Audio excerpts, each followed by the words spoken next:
Rabongken saluyot.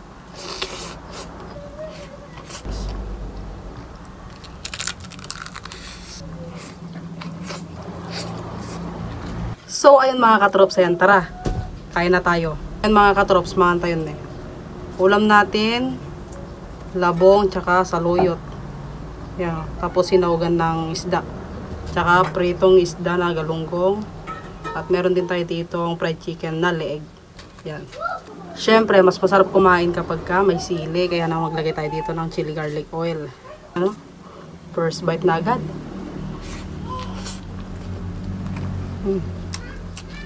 Yan o. Rabongken saluyot.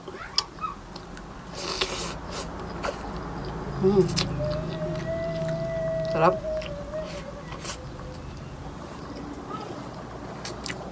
Sagpaw na mga katrops na galunggong.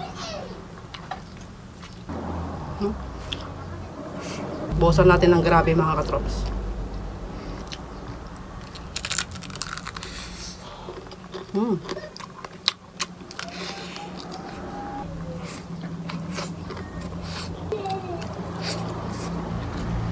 Pa-comment naman dyan mga katrops sa baba kung kumakain rin kayo ng ganito.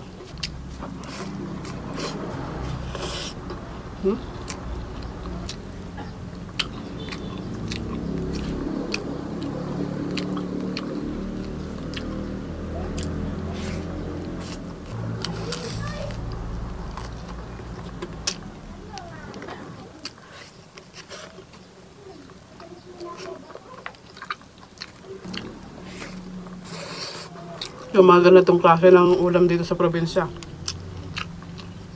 Okay na, okay na.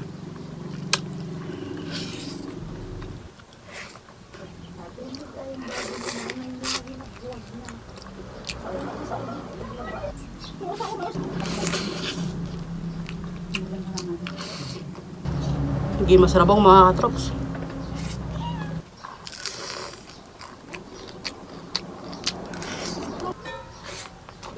Yan o.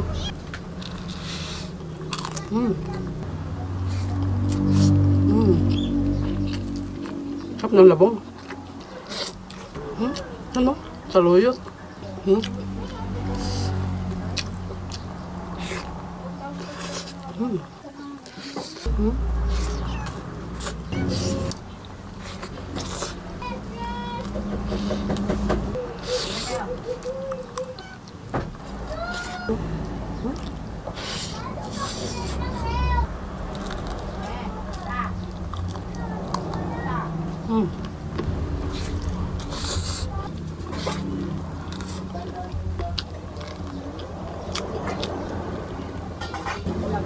Ayan mga katrops, so last bite na tayo. Last bite.